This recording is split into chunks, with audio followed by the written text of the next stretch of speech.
Happy Cyber Monday. Oh yeah, a lot of it. Well,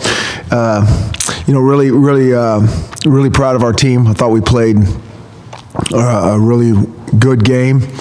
Our offense, even though there was a lot of things in those first quarters that was not right for us on offense, somehow we kind of overcame it, and we're still able to score points. It was nice to be able to do that, and then our defense getting a turnover early, and those goal line stands were really impressive. Third quarter, they came out and did a great job of holding the ball. I think we had the ball four plays, and but fortunately our defense was, making them earn some things. You knew they'd make a run, and then by the time the fourth quarter got here, we were able to control the clock a little bit and get another touchdown. So I thought overall the guys, played really, really well. And so unfortunately that thing seems like it's ancient history, and we've been on to the next challenge, which is a big challenge for us. It's, I think this is a really unique team that plays tremendous defense and has a unique offense. We haven't seen anything like it this year, with how they run the quarterback, how he carries the ball. He's a good passer, and so, but he's a power runner as well, and we haven't seen that, so that'll be different for us. You mentioned that things weren't great offensively in the first quarter. Well, we jumped off sides 4 times, and we were missing blocks. They were stemming, and we had guys cut right wide open in Jake's face. So it was not clean at all, but we were able to rally and capitalize and get some big plays. But it really was not clean, good football offensively, except for the fact we were able to strike and score points. And so when you kind of look at it, it was not, methodical. We're on point. We practice with noise all the time, and the combination of the noise and the stemming, threw us off. And but again, somehow we were able to still capitalize and score. How much fun was it putting back the film with those 2 goal line stands? It was great. It was really good to see that. Probably the difference in the game when they get the ball down there, and those are the same as turnovers really at the end of the day. And then I think on one of those, our offense took it the length of the field to get points out of it, and so the combination of that, so that was really good offensive football answering, and those were big. That was impressive, because Washington State does a good job. They really do, and really running the ball. I mean, they are hard to stop on the goal line with, how they spread you out, and you don't need much room to get in there when you only need a yard or 2, and so it was a great job by our guys. Who knocked off the apple off the trophy? Why is that so important? It wasn't like the guy did anything wrong. Yeah. I know exactly who it was, and now I'm for sure not telling you, because you guys really want to know, and it's not important at all. Did you get it fixed? It's in the process. We better than new. What is it about that offense that now for 3 years in a row you guys have held them to in the teams? Matchup for you guys? What is it about that favors you guys kind of? Yeah, that's a good question. It's very hard to defend. I mean, obviously, but I think one, our kids play really, really hard, in the rivalry game, and I think our coaches do a good job of putting in positions to not give them too much and not change ourselves a whole lot. You'll see that a lot when you guys play Washington State, is you watch them on defense and then you watch them play Washington State and they just look a lot different because their scheme is so different. But I think that can be problems when you're changing yourself so much and not doing what you do well. Chris, when you look at what Cepho does he remind you at all of what Brandon Dawkins tried to do with Arizona? I mean, I don't know if there's too many comparable situations that you guys seen. He is a power runner, it's kind of how I see it.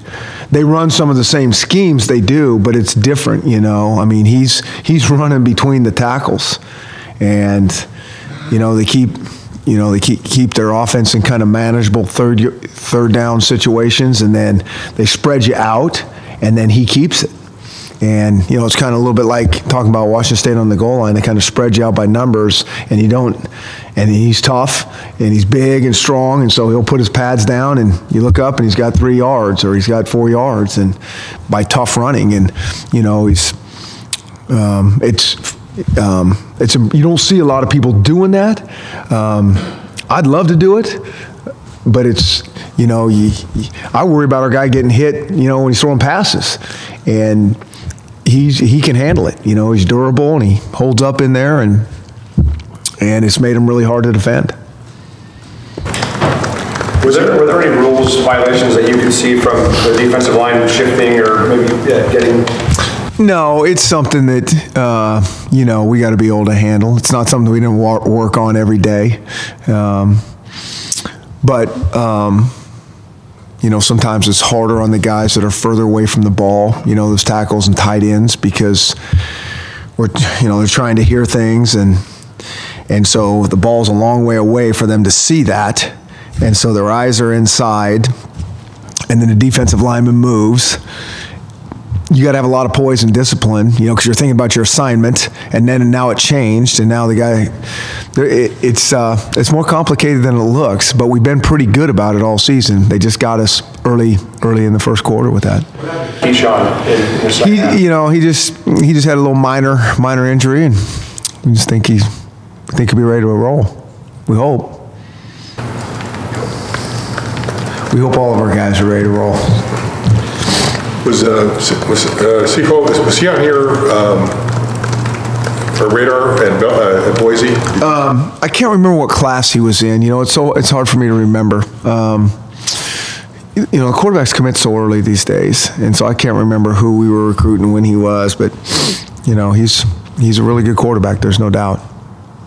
Do you see some similarities the way your two programs have been built and going through the adversity to get to the levels that you both are now? Well, I think when you're building anything, there's always going to be adversity. I mean, it doesn't matter if it's us or Colorado. I mean, that just comes with the territory. And you got to be able to withstand it and make adjustments and have time. I mean, that's one of the things that's so hard in this business. I mean, you don't have time anymore. And then the expectations get set. And so now, going forward next year, now it's never good enough. Like, what? We've already done that. Why are we doing this? And that's not reality. There's a few programs that have some inherent advantages in this country that can kind of just reload every single year, but most aren't. It's the nature of the business. It's the world we're living in.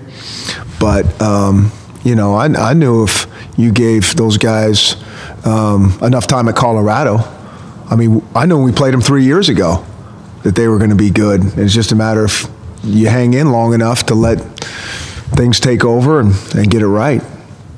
Chris, going back to Freddie for a second, obviously Sidney's job is to protect the deep ball, I would think first, but did he give maybe too much cushion on some of those plays? Yeah, and so, no, I mean, you got to pick your poison a little bit with those guys, and, a lot of it's going to be mixing it up, but go ahead and keep throwing it in front of us and, play good red zone defense and don't get something thrown in the seam or over your head. A lot of that doesn't have to do with so much Sidney, going over his head, but he's protecting seams as well. And so I think it was good. I know he would like to be locked up man-to-man, let's go, but that's not what the strategy was. McIntyre referred to Cassidy and Coleman as thunder and lightning. Yeah. In his conference call. That run that Levon had on 2nd and 8, fourth, going around the right where he broke about 6 tackles. Yeah. He's kind of the finisher. Miles goes in there and, he's dancing around and making guys miss and all that stuff. And then Levon will come in and put his pads down, and it's a good combination. How much has your defense changed since the USC game in terms of, I mean, it seems to be almost as effective. Yeah. I don't think of it changing a whole bunch, I mean, we always, like all these whether they're blitzes or whatever, we've had them from day one. I think, the good coaches, look at the opponent they're going against and try to figure out what can possibly work and how do we make ourselves more effective.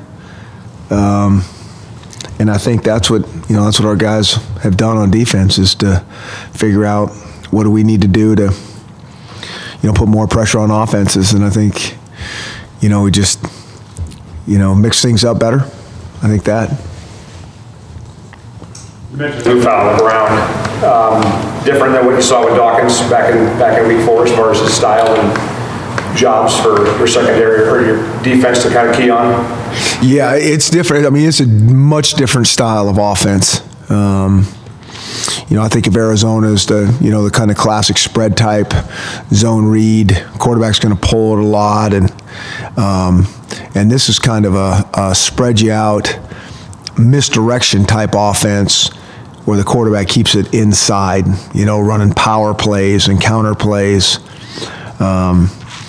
and they go fast, so they go fast a lot. They just have a nice blend. There's a lot of offense there, because they will also check plays. So they're going fast, and then they'll make sure they got the right look. We don't like this into this, and they're going to get out of it. They mix up personnels. They'll go with 4 wides, and they're going fast, kind of like a true spread team. So they have that element, but they have this whole other power element that goes with it, makes them completely different. I think they ran 100 plays versus the Cougars 2 weeks ago. You guys prepare for that kind of tempo? Yeah, I mean, and it's hard to do in practice, but yes, we do. I mean, we've done it all year long. I mean, the key to that is you got to get some stops and get them off the field. I think they had, they can, a lot of third downs. They're in third down, then they'll convert it, and they hold the ball, and so you're going to get a lot of plays. So you got to get some stops to get them off the field. I'd like to think your secondary is really good. What do you think of theirs? Yeah, I think they're really good. Yeah, I think they're similar. Across the board, they got good safeties, long corners. They challenge you, press you a lot. So it's very similar. I think there's a lot of similarities there, and even strategy and coverage and those type of things. When you go back to their offense, when you talked about the power and the counter and those types of things, and they can also hit you, any similarities at all to Stanford? It's similar to Stanford in terms of it is like power football, but the style is much different. I think the mentality and how they go about it is very similar to like Stanford. But the scheme is much different. But I think the mentality, I do think of it like that type of, I think that's a good comparison in terms of Stanford's going to be kind of hard-nosed and downhill at you, and they are too. Stanford just doesn't run the quarterback like that. Chris, is this a lot like getting ready for a bowl game? A neutral site neither of you have ever seen before? It feels like just getting ready for the next game, not so much a bowl game. The bowl game, you have time off, and you got to kind of regroup the guys, and you got to get them refocused, and, all those things. I mean, this is, kind of a long season and a short, we're back here on Monday practicing, and for us, it's kind of a normal week. This is a Tuesday to us, and away we go. I think when you get to the game, it'll be a little bit different. We're used to going into either a really energized stadium one way or another, and I think when you have a neutral site like this, it won't quite be the same. And so that'll something they'll just have to adjust on the run. What do you think about playing at a neutral site, the stadium kind of out of the way? Yeah, I think there's a lot of, I think if you're probably the underdog, however they would figure out who gets the home field advantage, you're really glad it's a neutral site. And if, you were the higher ranked team, however they do that, you're really bummed about it.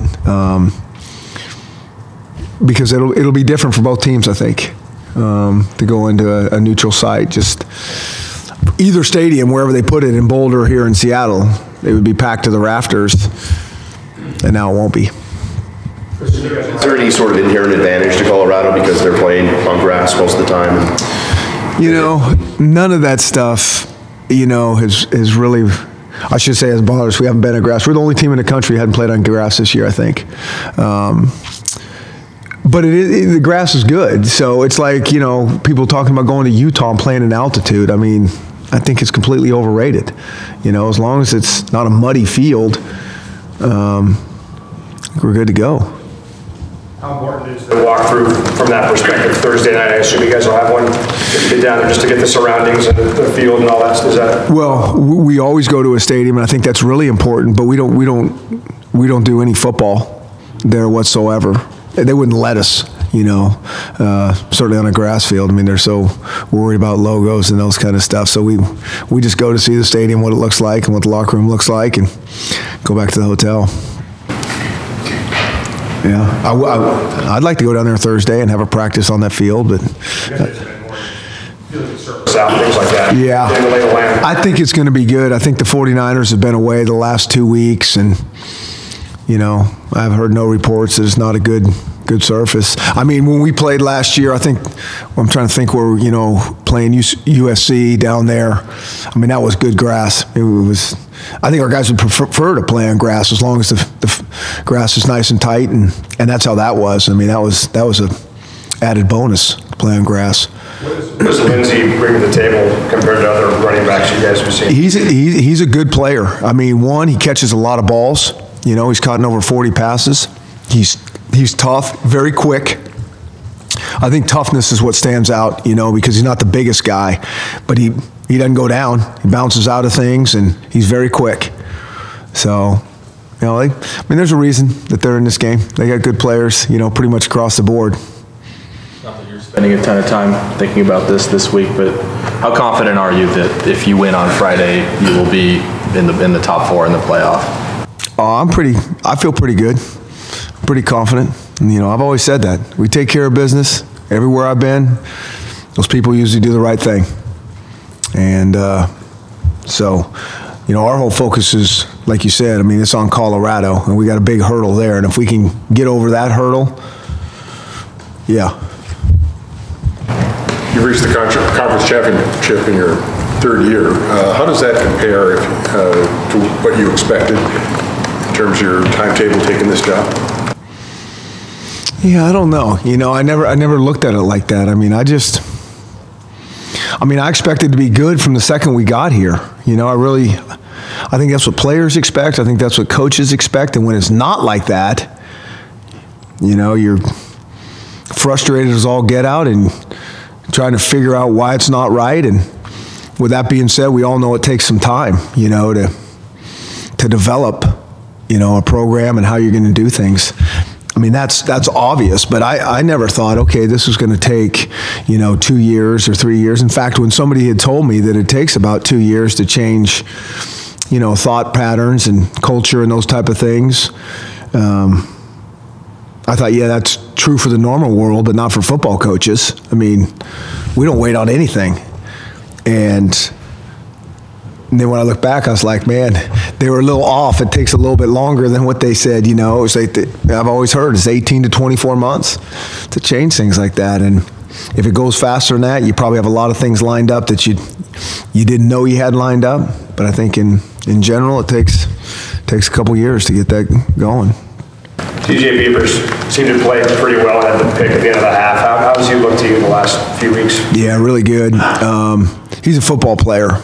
He's one of those guys, that's what I think about him. I always say we can kind of teach all of our schemes to most people, and then there's players that got to bring a little something to the table in terms of figuring things out, like instincts. And I think he's one of those guys that has pretty good instincts, and he's tough. He's tough. He really hasn't even been completely healthy all season long, and he hasn't missed a beat. And so the combination of those two things, has been really awesome to watch him go out there and get an opportunity. And what he's doing, is not surprising from what we've seen kind of behind the scenes. Has Taylor Rapp surprised you at all this year? I'd like to say yes, but I said this last week or so. It was really surprising in spring football, what he did in spring football. That was surprising. And since then, after the first couple games where you're like, well, okay, he's playing real games now, and he's doing the exact same stuff that he did in football, from not making any assignment errors to being a physical good tackler to he broke his hand the second day. And I'm thinking, well, there goes his spring football. Well, The next day, I didn't even know, and he's out there with a big club on, not even thinking twice about it. And I mean, that's him. He's been great. Hey, Chris, as a philosophical question, do you think any team that doesn't play in a conference championship should be invited to the playoff? I mean, I just, heard about that or stumbled on that yesterday and thought, wow, how about that one?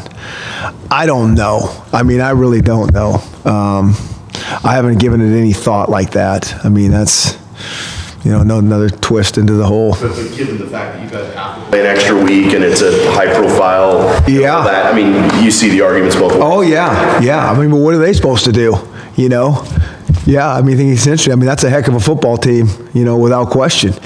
And they just don't have the opportunity to play. I mean, everybody knows they're really, really, really good. But, so I don't know. I don't know what the answer is.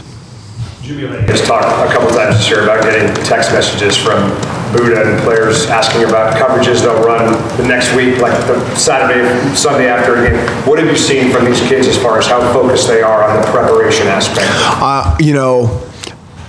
I don't really feel much different. I keep saying that. It's like they've done a really good job of just preparing like we expect them to prepare. I sometimes want to go out there and feel like it's okay, this is a really big game, because every next game is a really big, I mean, it is. And I really haven't felt like that. And I think it's just because I think they're very focused anyways, and they're kind of business-like, and they get what we're telling them. And even when we don't tell them, they get it anyways. I mean, they get what this game is. And, but I kind of go back, it's like, okay, we challenge them to have the best week that they've ever had. I mean, it's not like we just try to be status quo, but it's hard to set that new standard in terms of their preparation, just because I think they've been doing a really good job with it. You mentioned it on the teleconference that so you were asked about Helfrich's situation he's under, and you said it was one of the pathetic parts of the job. If you have to wait 18 to 24 months just to change culture, does that point up the ridiculousness of? Yeah, I mean, I think we all get this. I mean, so much has changed over the years with the media, with the money that they're paying. I mean, money ruins everything, right? I mean, it does. And so with the money come the expectations. And if it's not right all the time and at a really fast, quick level, they're usually making, I mean, it's just, and so that's why it's like, when you see somebody hang in there, an administration hang in with somebody that you think are doing good and doing right and doing it the right way, that to me is impressive and inspiring, because that goes against everything else that's out there. Chris, your experience in games like this when you were at Boise, did your attitude and preparation towards games like this kind of evolve over a period of time, or have you kind of always been the same way going back the last decade or so as far as how you approach? I think everything that we do is evolved.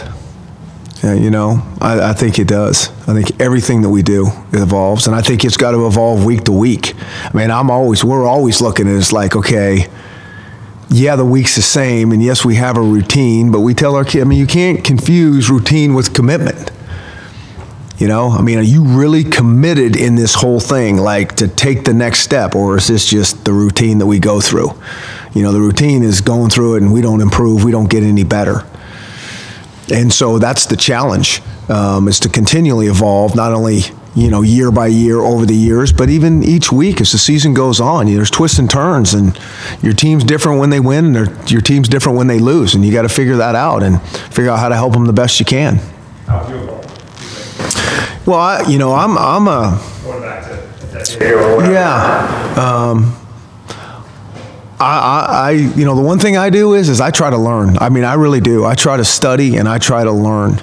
And I think it's, all guys, all coaches, it's that fine line between being hard-headed of what you believe in and changing and adapting with what's going on and the times we live in, but also like how to make yourself better and how to create energy and momentum and all those type of things. And so, I think it's really hard for me to look back and say, yeah, I'm completely different on this. But I know there's a lot of things that, we're completely different. How we practice is completely different. How we tackle is completely different.